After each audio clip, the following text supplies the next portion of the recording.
চিংড়ি দিয়ে তো কত রকমের কত কিছু না আমরা রান্না করে থাকি।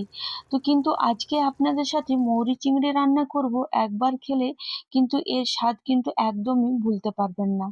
আর অবশ্যই আপনাদের সাথে অনেক টিপস শেয়ার করব, যাতে আপনাদের চিংড়িটা শক্ত না হয়ে যায় আর একদম জুসি হবে। তো চলুন শুরু করা যাক। তো প্রথমেই এখানে চিংড়িটাকে ভালো করে ধুয়ে পরিষ্কার করে নিয়েছি। এর মধ্যে সামান্য একটু লবণ আর হলুদ মাখিয়ে 5 থেকে 10 মিনিট রেখে নেব। আর এরপর চিংড়ির জন্য যে মশলাটা তৈরি করব, তো তার জন্য একটা ছোট সাইজের পেঁয়াজ, কাঁচা লঙ্কা, 3-4টে মতন রসুন আর একটু আদা জল ছাড়াই ভালো করে মিহি করে পেস্ট তৈরি করে নেব। দেখবেন জল ছাড়াই খুব সুন্দর কিন্তু মিহি করে পেস্টটা তৈরি হয়ে যাচ্ছে।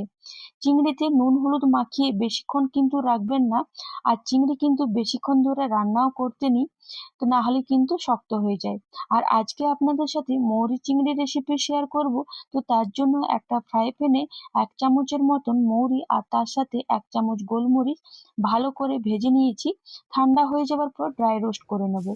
এরপর গ্যাসে একটা কড়াই চাপিয়ে নিয়েছি, তার মধ্যে 3 চামচের মতন সর্ষের তেল অ্যাড করে দিলাম। তেলটা খুব ভালো করে গরম হয়ে যাওয়ার পর এই নুন হলুদ মাখা চিংড়ি মাছটা এখানে অ্যাড করে দেব। আর চিংড়িগুলো দিয়ে হালকা কিন্তু আমাদেরকে ভেজে নিতে হবে। চিংড়িটা এখানে পুরোপুরি ভাজবো না, শুধু হালকা রংটা একটু ওপর থেকে যাতে চেঞ্জ হয়ে যায় সেভাবেই কিন্তু আমাদেরকে চিংড়িটা ভেজে নিতে হবে।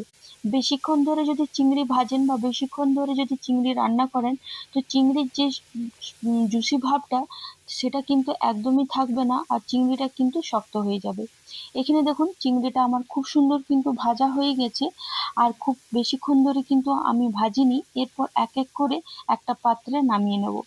গরম গরম ভাতের সাথে যদি এই মৌরি চিংড়িটা থাকে তাহলে বিশ্বাস করুন, আর ওই গরম ভাতের সাথে কিছুই লাগবে না। একবার অবশ্যই এই মৌরি চিংড়িটা বাড়িতে বানাবেন আর আমাকে কিন্তু কমেন্টে করতে ভুলবেন না। এরপর ওই তেলে ফোড়ন হিসাবে 1 চামচের মতন মৌরি, একটা দারচিনি, একটা এলাচ, 4-5টা মতন গোলমরিচ অ্যাড করে দিলাম। আর এরপর যে পেঁয়াজ রসুনের পেস্টটা তৈরি করে রেখেছিলাম সেটা এখানে অ্যাড করে লো টু হাই মিডিয়াম করে ভালো করে মশলাটাকে আমাদেরকে কষিয়ে নিতে হবে। আর এরপর আমি ঢাকা দিয়ে রেখে দেবো লো টু মিডিয়াম করে 4 মিনিটের মতন। 4 মিনিটের পর দেখবেন ঢাকা খুলে নিলাম আর মশলা গা থেকে খুব সুন্দর কিন্তু তেলটা ছেড়ে এসে আর খুব সুন্দর কিন্তু গন্ধও বেরিয়েছে।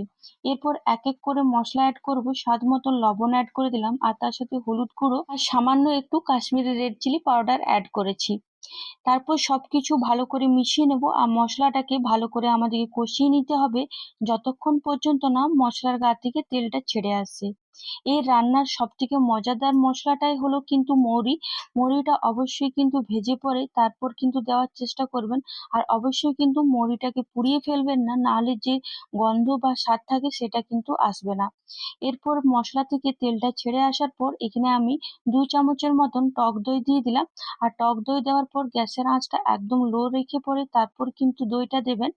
ভালো করে মিশিয়ে নেওয়ার পর আরো 4 মিনিটের মতন ঢাকা দিয়ে রেখে দিয়েছিলাম, যাতে মশলার গা থেকে খুব সুন্দর তেলটা ছেড়ে আসে আর মশলাটা কিন্তু খুব ভালোভাবে কষানো হয়ে যায়। এখানে মশলাটা খুব সুন্দর কষানো হয়ে গেছে। আর এরপর আমি একটু নাড়াচাড়া করে চিংড়ি মাছটা অ্যাড করে দিলাম। আর চিংড়ি মাছটা অ্যাড করে আবার মশলার সাথে খুব ভালো করে মিশিয়ে নেব।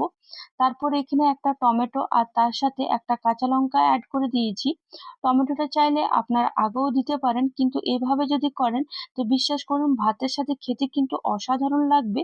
আর যে মশলাটা আমরা ভেজে রেখেছিলাম সেই মশলাটা এখানে 2 চামচের মতন অ্যাড করেছি আর তার সাথে 1 চামচের মতন ঘি। ঘিটা আর এই মৌরিটা অবশ্যই কিন্তু দেবেন, তাহলে দেখবেন স্বাদটা কিন্তু অসাধারণ আসবে। এরপর সামান্য একটু জল দিয়ে আবার সবকিছুর সাথে মিশিয়ে নেব। মিশিয়ে নেওয়ার পর আমরা এখানে 2 থেকে 3 মিনিটের মতো রান্না করে নেব। এই জায়গায় অনেকে ভুল করে থাকে, চিংড়িটাকে অনেকক্ষণ বেশি সময় ধরে রান্না করে আর তারপর ঢাকা দিয়েও কিন্তু রান্না করে। কিন্তু আমি বলবো এভাবে একবার করবেন, তাহলে দেখবেন চিংড়িটা একদম শক্ত হবে না আর তারপর জুসিও থাকবে। আপনারা কমেন্টে আমাকে জানাবেন যে চিংড়ি দিয়ে আপনাদের সবচেয়ে প্রিয় রান্না কোনটা। আর এখানে দেখুন 2-3 মিনিট রান্না করে নিলাম, কালারটা কত দুর্দান্ত এসছে। বিশ্বাস করুন গোটা বাড়ি একদম মোমো করবে এই মৌরি চিংড়িটা। আর এই গরম গরম ভাতের সাথে এই মৌরি চিংড়িটা যদি থাকে তাহলে আর কিছুই লাগবে না। চিংড়িটা যতটা নরম থাকবে ঠিক ততটাই কিন্তু জুসি থাকবে। আশা করি আপনাদের সকলের এই ভিডিওটা ভালো লেগেছে। যদি ভালো লেগে থাকে তাহলে অবশ্যই একটা লাইক কমেন্ট করবেন। এভাবে পাশে থাকুন। অসংখ্য ধন্যবাদ। আজকের মতন বাই বাই।